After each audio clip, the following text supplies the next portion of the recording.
ओम शांति। ओम शांति। आज के इस टॉपिक में हम बाप दादा की नेक्स्ट अव्यक्त वाणी पे चर्चा करेंगे। तो आइए नेक्स्ट वाणी को हम डिटेल्स में चर्चा करते हैं, जिसमें बाबा की वाणी है समर्पण का गुह्य अर्थ। बाबा हमें यहाँ पे समर्पण का गुह्य अर्थ बता रहे हैं कि समर्पण क्या होता है और समर्पण से क्या हमारे अंदर बदलाव आता है। ये वाणी है 14 मई 1970 की ये वाणी। इसको हम विस्तार से पढ़ते हैं, तो आप जुड़े रहे।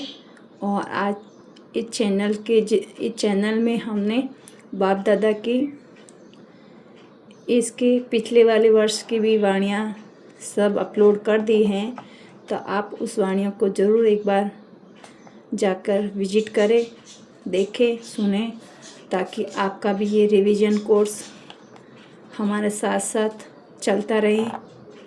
ओम शांति। आज वतन से एक सौगात लाए हैं। बताओ कौन सी सौगात लाए हैं? मालूम है, अव्यक्त रूप में सौगात भी अव्यक्त होगी ना। आज वतन से दर्पण ले आए हैं। दर्पण किस लिए लाया है? आप सभी जिस विशेष प्रोग्राम के लिए आए हुए हो ना, वह कौन सा है? समर्पण कराने आए हो व संपूर्ण होने आए हो? बाबा हमसे क्वेश्चंस कर रहे हैं यहाँ पे कि समर्पण कराने आए हो कि संपूर्ण होने के लिए आए हो। तो यहाँ पे बाबा बोल रहे हैं, वतन से दर्पण लाया हूँ, सभी का अदर्पणमय का मुखड़ा देखने के लिए और दिखाने के लिए। संपूर्ण समर्पण हो चुके हो?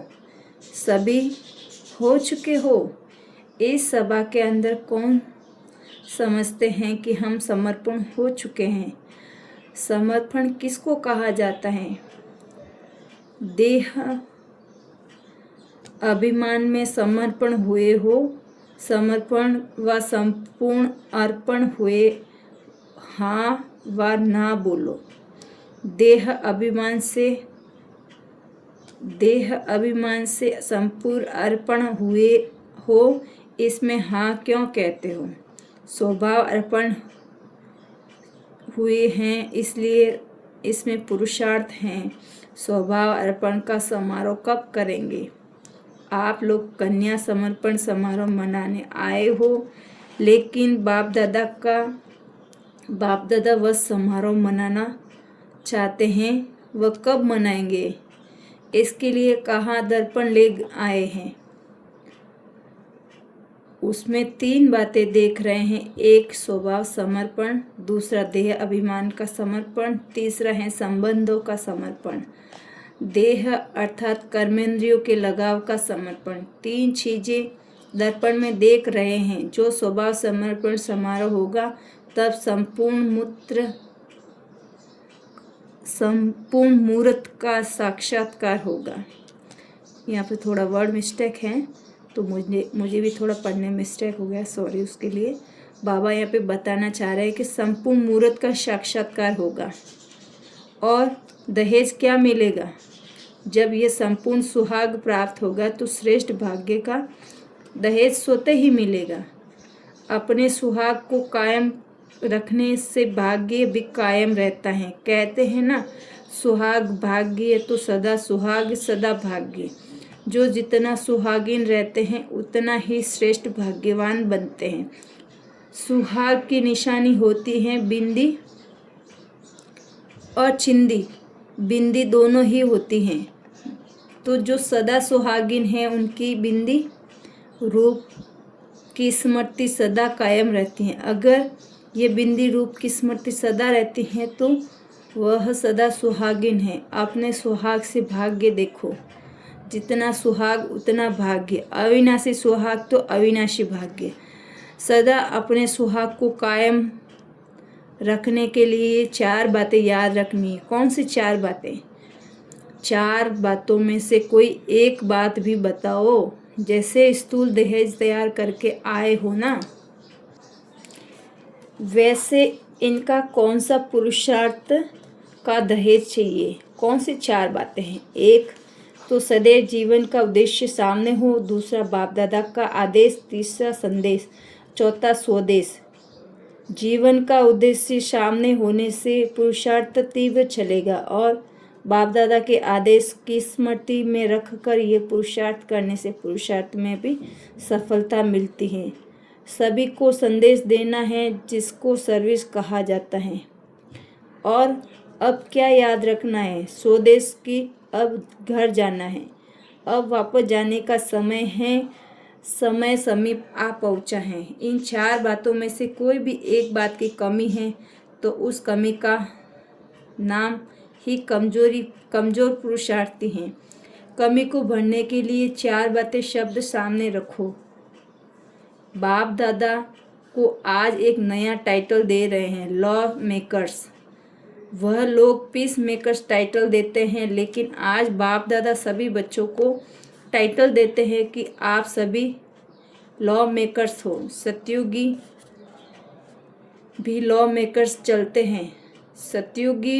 सतयुगी जो भी लॉ मेकर्स चलने वाले हैं, उसमें बनाने वाले आप हो। हम लॉ मेकर्स हैं।